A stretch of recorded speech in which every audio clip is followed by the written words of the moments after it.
Most people don't remember the moment they became an adult. Maybe it's because it's more of a process, but I know exactly when I became an adult. I was 17. I was in New York doing Model UN, and every day I would get up at 5 a.m. I would spend the day frantically running around the hotel, being a part of these conferences, pretending to be a delegate for a country I had never heard of just a few months ago. And on top of that, once in a while, I would give a conference to 300 or so people, pretending I knew what I was talking about, the proliferation of nuclear arms. Like, I don't know anything about that. And it was a real high, you know? It went on every morning from like 7 or so a.m. to like 10 or so p.m. And when 10 p.m. came around, my day was not done. Oh, no. I would go out to New York's hottest bars, and I would drink my face off. And I would try to flirt with people that I didn't know and try to bed them, and I really should not have been doing that.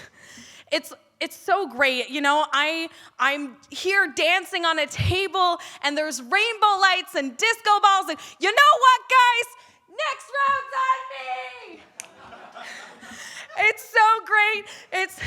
It's like 2 a.m., and there's this bartender gracefully helping me down from the table, and I have to walk back to the hotel barefoot because my heel has broken, and it's great. I get up the next morning at 5 a.m. again, and I do this for 7 days.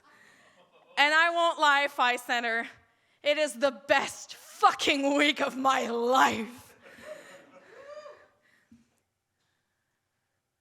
But suddenly I'm back home, and the Technicolor is gone. I'm back to living in black and white.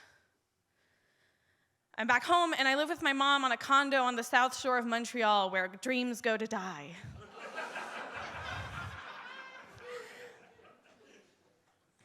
I hate my life.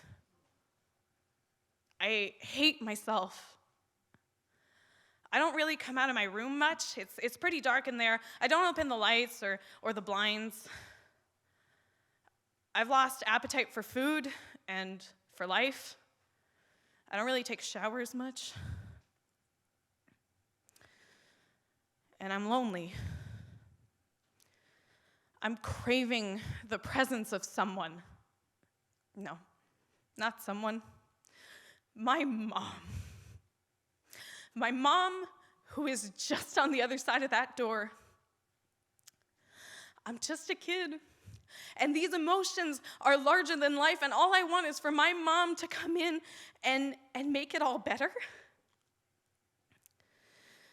But when she does come, I dismiss her. I guess that's what you do when you're 17 and you don't really know how to manage your emotions. About a week into this, my mom comes into my room and says, enough. She's taking me to the ER. I don't want to go. I haven't showered in a while and eaten much, but I look at her and I can tell there's no getting out of this one, is there? I get to the hospital and I'm admitted pretty quickly in this hospital blue-green room. Everything is unfamiliar and sterile. After a few hours, a psychiatrist comes in. We start talking about my depressive symptoms. And then I just blurt something out. I just say that I don't get it. Because everything was going so well last week. Wait, hold on, backtrack. Everything was going great last week? What do you mean? So I tell him about New York and how wonderful it was. Miss Cote, do you experience mood swings often? Why, yes, doctor, like most teenage girls, I have mood swings. And how long's the good for? I don't know, 5 to 7 days. And the bad, weeks. But it's never this bad. Okay. And when it is good, Do you ever get into risky business? Okay, well, I was drinking illegally in New York last week. But I mean, it's not like I was gonna get caught. Party pooper, this guy. Okay, and do you ever tend to spend more than you normally should? Okay, I spent like $900 last week, but I mean, who doesn't splurge a little on vacation? Your vacations must suck if you don't splurge a little.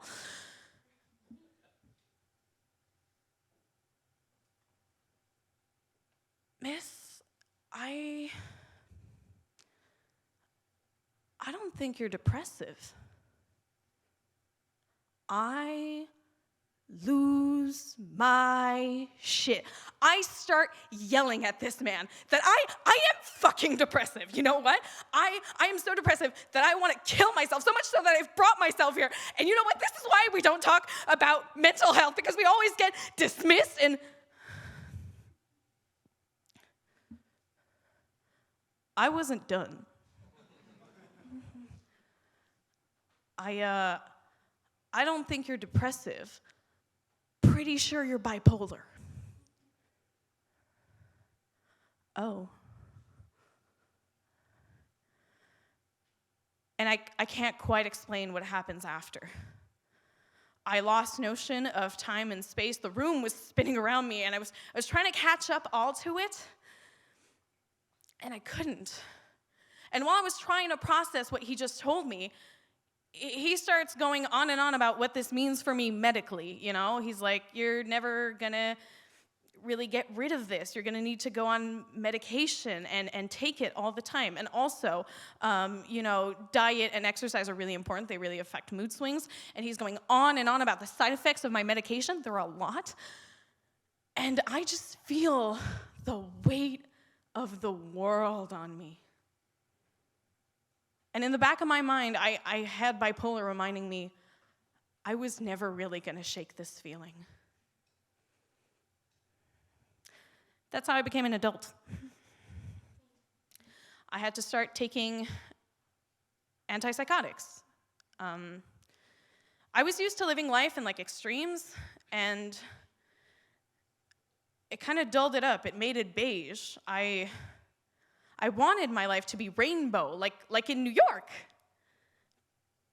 But I also yearned for some normalcy. I had to suddenly adjust to my diagnosis, my everyday life, my relationships, in a version of reality I was not accustomed to. I remember looking back, I was holding my glasses, my prescription glasses and my prescription bottles, and they were both transparent. And I had a really hard time discerning which one changed the way I saw the world and which one changed the way I saw myself. I'm not gonna stand here and pretend that this story is all done and neatly tied up in a bow and like finished. It's not, it's ongoing. I have to adjust every day to my mood, and that is fucking terrifying. But orange, my glasses are now orange. I am orange. I'm neither stop nor go. I'm constant energy. I'm orange. On days where it's harder, I try to talk about my diagnosis and about how I'm feeling. And I'm reminded that orange is my perspective, that the ghost haunting me is myself. And somehow, that tends to make things just a little less scary.